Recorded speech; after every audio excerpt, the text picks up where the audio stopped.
Praise the lord. పరిశుద్ధతలో మహనీయుడు పరిపూర్ణుడైన క్రీస్తు యేసు శుభనామములో మీ అందరికీ పునరుత్థానపు బలము, ప్రభావము, శుభము కలుగునుగాక. ఈ దినపు యేసయ్య జీవపు మాట. రాజుల మొదటి గ్రంథం 9వ అధ్యాయం 3వ వాక్య భాగము. ఈ మందిరమును పరిశుద్ధపరచి ఉన్నాను.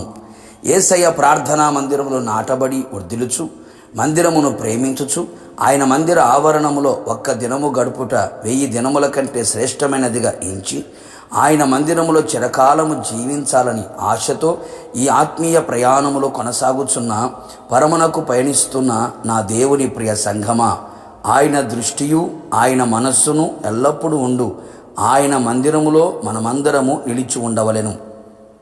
రేయింబగళ్ళు ఆయన తన నేత్రములను తెరచి దృష్టి ఉంచుచున్న ఈ మందిరమును ఆయన పరిశుద్ధపరిచి ఉన్నాడు.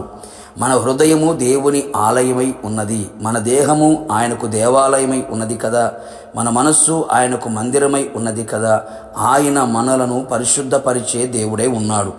మన యేసయ్య నిర్దోషి, నిష్కల్మషుడు, పాపులలో చేరనివాడు, పాపము చెయ్యనివాడు, పాపము ఎరుగనివాడు, పరిశుద్ధతలో మహనీయుడు, పరిశుద్ధతలో పరిపూర్ణుడైన వాడు. కోట్ల కొలది దేవదూతల చేత పరిశుద్ధుడు పరిశుద్ధుడు అని ప్రతిగానములు చేయబడుచున్న గొప్ప దేవుడు.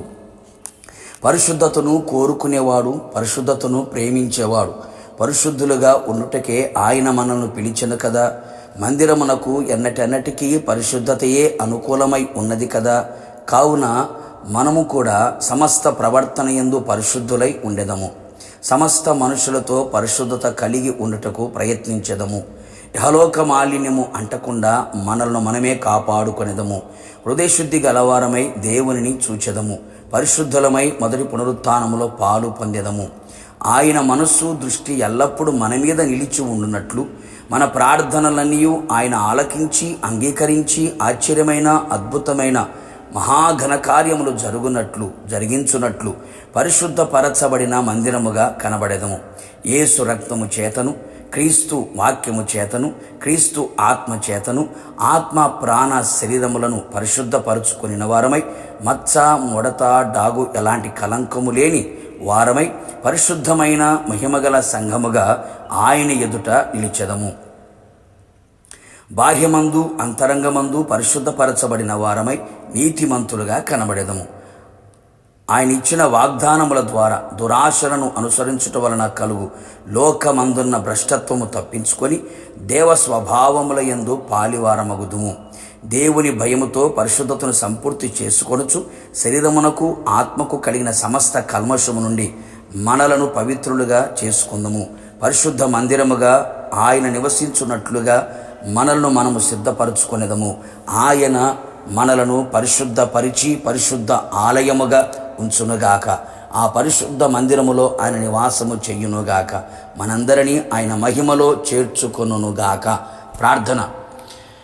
పరిశుద్ధుడా, ప్రేమాస్వరూపి, నీ పరిశుద్ధమైన పాదములకి కోట్లాది స్తోత్రములు.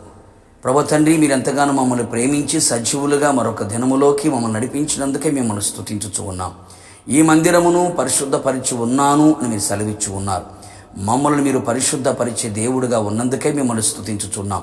మీ రక్తము ద్వారా, వాక్యము ద్వారా, ఆత్మ ద్వారా, ఆత్మ ప్రాణ శరీరములని మీరు పరిశుద్ధపరిచి పరిశుద్ధ ఆలయముగా మమ్మల్ని ఉంచినందుకై మిమ్మల్ని స్తుతించుచు ఉన్నాం. మేము చేయుచున్న ప్రతి ప్రార్థనలను మీరు ఆలకించుచు ఉన్నారు. అలాగే మీ మనస్సు దృష్టి మా మీద ఉంచి ఉన్నారు. అందును బట్టి మీకు స్తోత్రాలు. మీ మహిమగల రాకడ కొరకు మమ్మల్ని అందరినీ సిద్ధపరిచి మహిమగల సంఘముగా, పరిశుద్ధమైన సంఘముగా మీ ఎదుట నిలబడేంత వరకు మీ కృప మాకు సహాయము చేయమని, పరిశుద్ధ మందిరముగా మమ్మల్ని తీర్చిదిద్దినందుకై మిమ్మల్ని స్తుతించుచు యేసు నామములో అడిగి పొందుకున్నాము తండ్రి. ఆమెన్. నిశ్చయముగా మీరును మీ కుటుంబ సభ్యులందరూ పరిశుద్ధ మందిరముగా తీర్చబడుదురు గాక. God bless you.